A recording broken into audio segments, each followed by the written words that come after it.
Spiky Bits.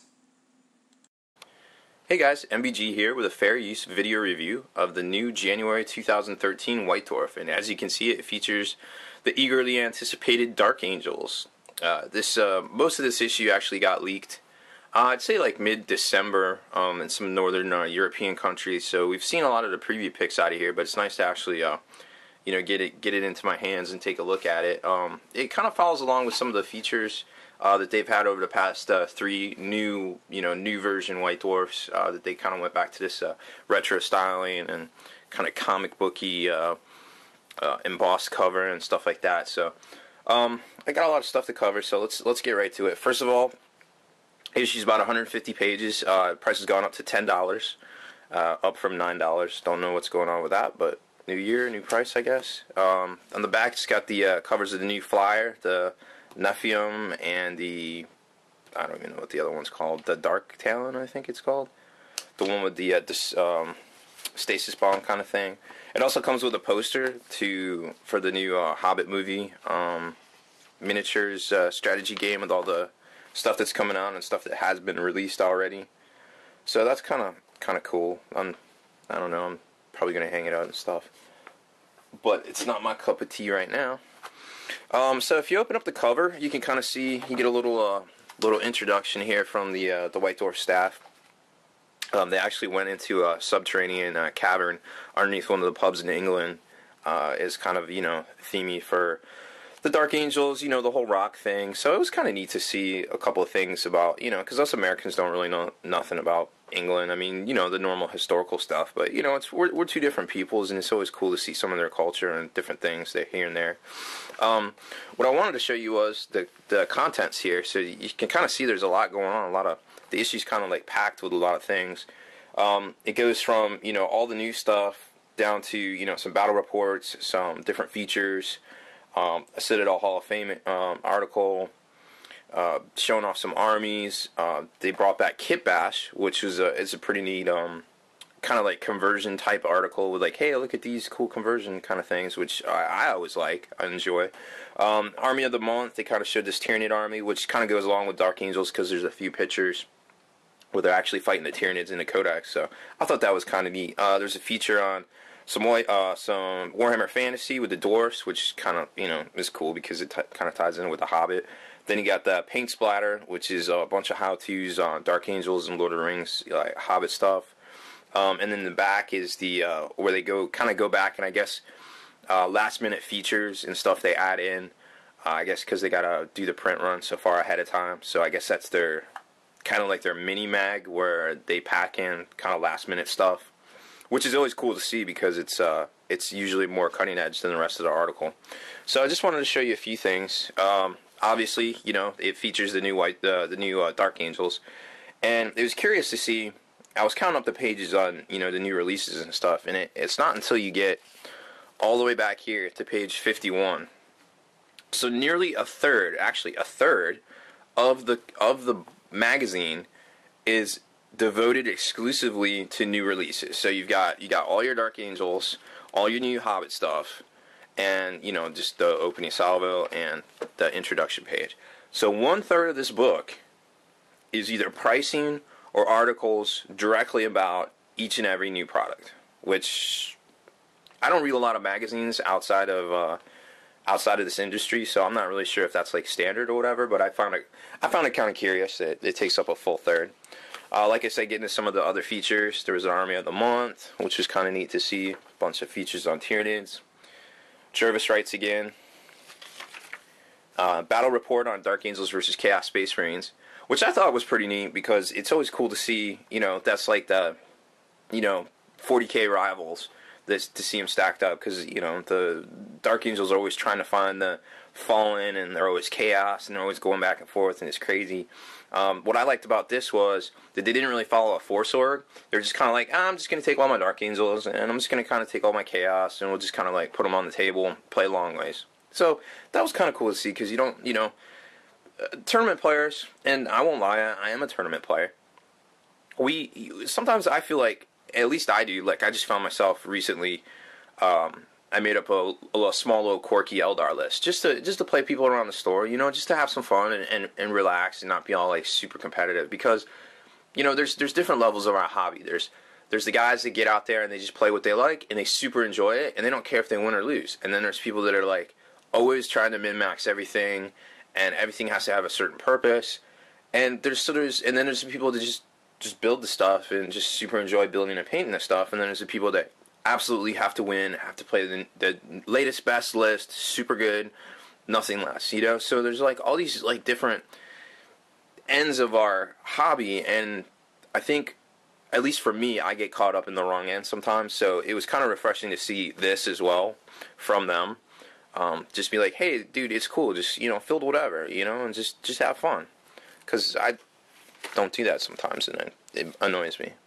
Another feature that I like about their battle reports, and they started doing this in the first retro issue a couple months ago, was they do the post battle review, where they take a couple of guys that were either there watching or that read the battle report before they published it, and they kind of give their points about like the battle report and what they would have done differently or stuff like that, which is always kind of cool because it's kind of like sports. You see after the game highlights. Well, I'm not sure why Coach Cower made this call on 4th down for this, and it's kind of cool to see that, because you kind of see the different reasoning and the different, you can kind of tell where they're coming from in their hobby, because it kind of relates to their comments, which was pretty cool. And there's a comment in here, and there's a, paragraph in here from Jeremy Vitak, who actually wrote the book. There was another feature in here, a head-to-head debate in SmackDown, just basically pitting up two different units against each other and why particular authors thought that they were better or worse, and then they did a real world like putting them up against the baddest like single dude in combat, which I guess they picked the Swarm Lord for right now. It was kind of cool feature, something different. I enjoyed it. They give a little bit more hints about rules for the Deathwing Knights. Those are the dudes with the crazy maces and sensors. So we'll get to that shortly. John Blanche's little article column kind of returns here, which is kind of neat. I like kind of how he does his thing, because he comes up with all these like crazy conversions that I would never even think of. And I mean, look at this Wraith, this Karen Wraith / Necron dude. I mean, that's just ridiculous. That's awesome. I mean, some of the stuff you can tell is definitely inspired by his artwork, but then you see some of this other stuff and you're just like, whoa, where'd that come from? So that's always cool to think, because this guy is like on a different level when it comes to art. Now, we've seen the Citadel Hall of Fame stuff, over the last like year or so, and I'm going to openly disagree with this. Like, this model just came out in the summer, okay? And yeah, okay, so this guy feels that it's a super good model and the guy did a really good job, yada yada.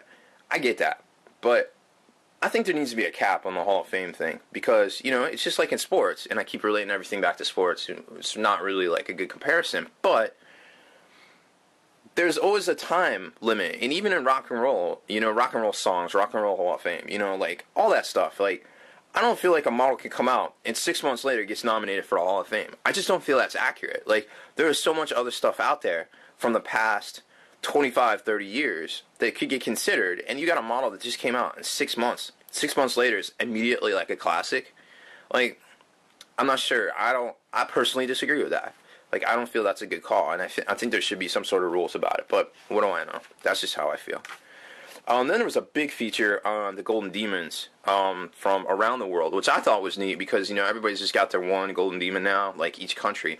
So instead of doing like a little feature for like all the Golden Demon, or for all the Golden Demons from all the games days in each country, they did a feature on basically like the overall winners or the top winners for each one in each country, and it was pretty cool. I mean, it's just part one, and it's still filled up a good 10 pages or so. It actually goes past this, but I wanted to show you this one. One of the U.S. GW guys, John Schaefer, did this. I actually had a chance to play against this army. This wasn't in it. I don't even think this Mega Death Dread was out back then. A couple years ago at Adepticon in the team tournament. So that was pretty fun to see his orcs coming along. Those were pretty neat. So then there's a bunch of those. Then we get to the kit bash section, where it's a bunch of conversion articles and stuff, which I thought was pretty neat, because they do that Armies of the Day thing every day too. There's a battleground where they feature that Dwarf. This is like the one fantasy article in here. Oops, sorry. Then we get to the paint splatter, where, like I said, they go over a lot of the paint schemes that were used in this book, like the Deathwing, the Dark Angels, the Tyranid army that was featured. A lot of the Hobbit stuff was all in here and shows you how to paint. And what I really like is it's very clear and concise. It's 6 steps. You know, they give you the brush to use, they give you what they used, and they tell you, you know, the techniques. They don't go in and explain the techniques they put a note here. They're like, hey, a Citadel How to Paint book explains all these techniques. Now, while they show the pictures, you know, it is an upsell, but you can't realistically write what washing is, what dry brushing is, what this, what that, in every issue, because it would take up enough space and it wouldn't be enough content. I really like what they did here with the paint splatter. Then we got an interview with Jeremy Vitak, and that pretty much closes out the section on the normal White Dwarf.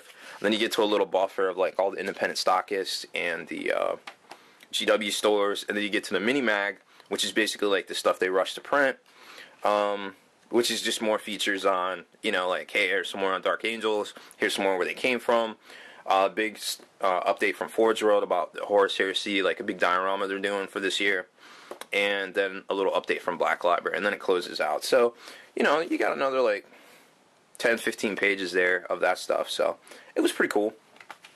Of course, now they have 2 ways to subscribe. You can do it by ebook or by iBooks on iPad, which my buddy actually does that because, you know, he gets them like super quick. He doesn't have to mess around with like hunting around at stores and different things. But, you know, if there is a White Dwarf that comes out, he's like, hey, I'm going to come in and buy it. You know, and I'm like, I totally understand that. But, you know, you want it now.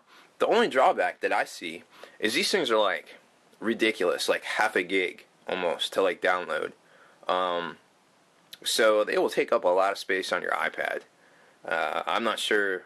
I don't even know what mine is, but I know I'm pretty sure it's like 16 meg or 16 gigs. So like I couldn't even store more than 8 of these things, plus, you know, all the other like White Dwarf or Black Library books and stuff I download. So I don't know if that's for everybody, but you know, it might be something. So that's pretty much it. That's my little review of the newest White Dwarf. I didn't show a lot of models because, you know, you can find those pictures anywhere on the internet. Just kind of explain, you know, what they got going on in the White Dwarf and kind of what I liked and what I didn't like. Overall, it seems like they're going in the right direction with this magazine. You know, it had a bad reps for so many years, but I think they're making the right moves here. They have a young, energetic staff, as you can tell from this picture here, and you know, it continues to impress me. I just wish, you know, they I don't know, they just have a problem with leaks, I guess. But you know, it is what it is. When you got a paper magazine, it's very hard to control when you got 10 different printers around the world in different countries. So it is what it is. But anyways, I think for your money, it's a good buy this month. I would definitely check it out. I'm MBG Rob Bear, and thanks for watching my video review of the January 2013 White Dwarf. Spiky Bits.